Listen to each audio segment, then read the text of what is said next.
auto theft that has run rampant under this Prime Minister. He's now throwing a cape over his back, claiming that he's the hero on auto theft, but it's actually tripled in Toronto, and it's up by 100% in Montreal after he brought in catch and release and house arrest for car thieves, and after his incompetence allowed our ports to spin out of control and our cars to be exported. In a recent debate, Pierre Poilievre sharply criticized Prime Minister Justin Trudeau's handling of the rising auto theft crisis. He accused Trudeau of failing to address the problem effectively, arguing that auto thefts have surged significantly under his leadership. In fact, there's been a tripling of thefts in Toronto and a 100% increase in Montreal. He attributed these issues to Trudeau's controversial policies, including catch and release and house arrest for car thieves. He also blamed Trudeau's alleged mismanagement of ports, which he claimed allowed stolen cars to be exported to international criminal networks. Continue to blame everyone while we're getting to work. We're pulling together stakeholders and leaders from across the government from across governments to look at what more we can do. We've seen successes. CBSA agents have intercepted over 1,600 stolen cars last year in 2023, but there's more to do. We're going to continue to make the steady work and investments necessary to keep Canadians safe and to keep.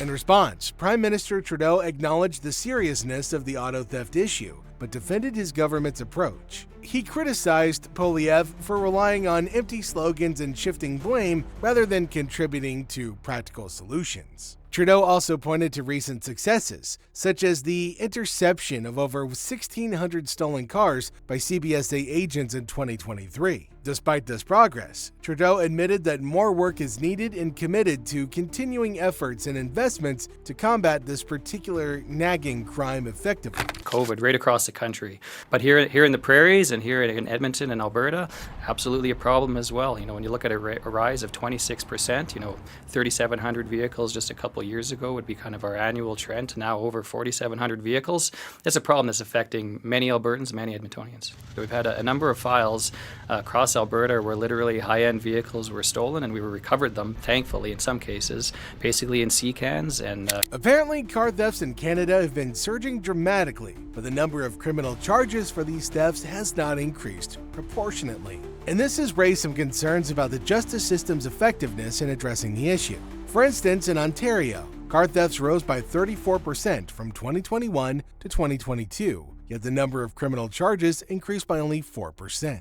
In Quebec, car thefts jumped by over 7,000 from 2021 to 2022, but the number of resulting charges only went up by 337. Alberta also experienced nearly 3,000 more thefts with just 140 additional charges. Here in the West African nation of Ghana, there are a lot of signs of Canada, because if you know someone who's had their vehicle stolen, or if you've had your vehicle stolen, there's a decent chance it's ended up here. Take a look and I'll explain what we mean here. So, Dodge Ram here, this one, we took a look inside.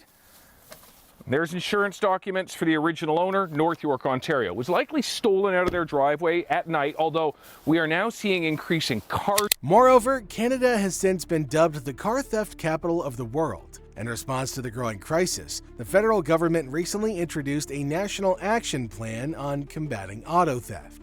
This plan aims to enhance penalties for thefts connected to organized crime and improve information sharing among police services. It also includes measures to address the possession and use of devices that facilitate car theft. And with this policy in place, the Toronto Police Service thankfully reported that collaborative efforts within Ontario led to the recovery of 15,000 stolen vehicles in 2023.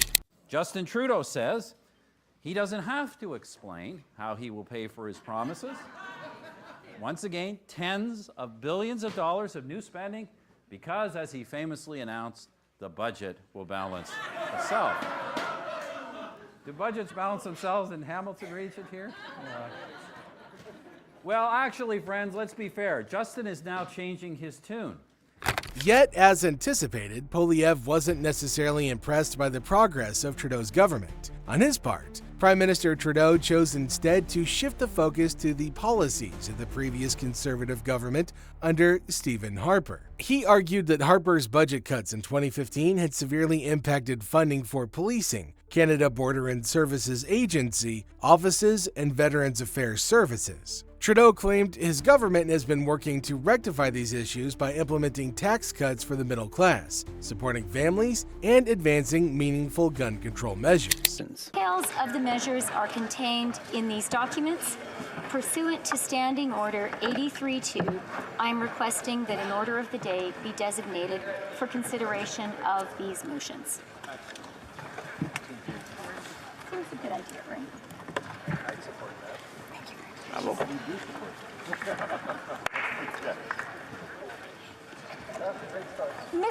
To that effect, the Canadian Finance Minister, Chrystia Freeland, introduced several key initiatives into the 2024 budget.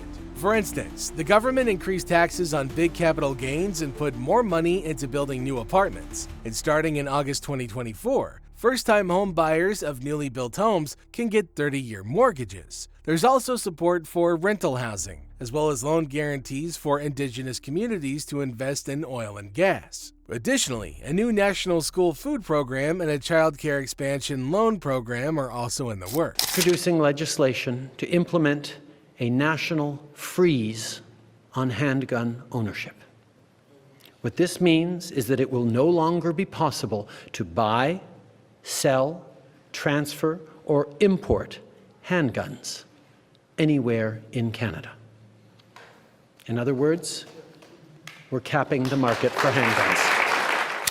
On the issue of gun control, Trudeau framed his government as proactive compared to the Conservatives. Trudeau argued that his government has been working diligently to regulate firearms more effectively. Consequently, Canada's government recently proposed a national freeze on handgun sales and purchases as part of a broader gun control package. This plan also includes limits on magazine sizes and a ban on toy guns that look like real firearms. Interestingly, the proposal came on the heels of the tragic school shooting in Texas, where 19 children and 2 teachers were killed. You might not think of Canada as a nation of gun lovers. Oh, fuck!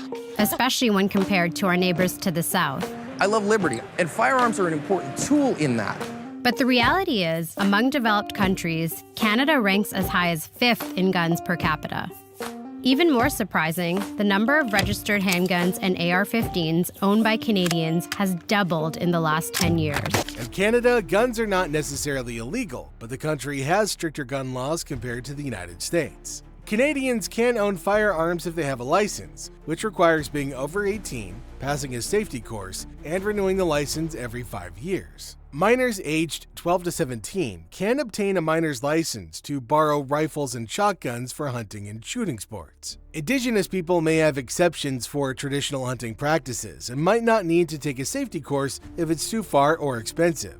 However, they can seek alternative certification based on community elder recommendations. How do the US and Canada differ? Let's start with gun homicides.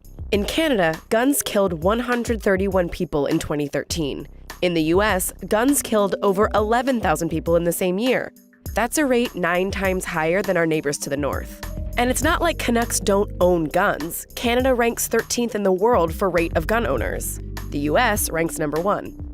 One thing Canada doesn't have. The number of registered handguns in Canada grew significantly between 2010 and 2020, reaching around 1.1 million. Overall, there are approximately 12.7 million firearms in civilian possession, translating to about 34.7 firearms per 100 people. Gun ownership is most concentrated in Ontario and Quebec, with significant numbers also in Alberta and British Columbia. In general, guns are more common in rural areas and are often used for hunting and recreational shooting. On the flip side, Canada's firearm homicide rate is notably lower than in the United States, at 0.5 per 100,000 people compared to 4.12 in the US.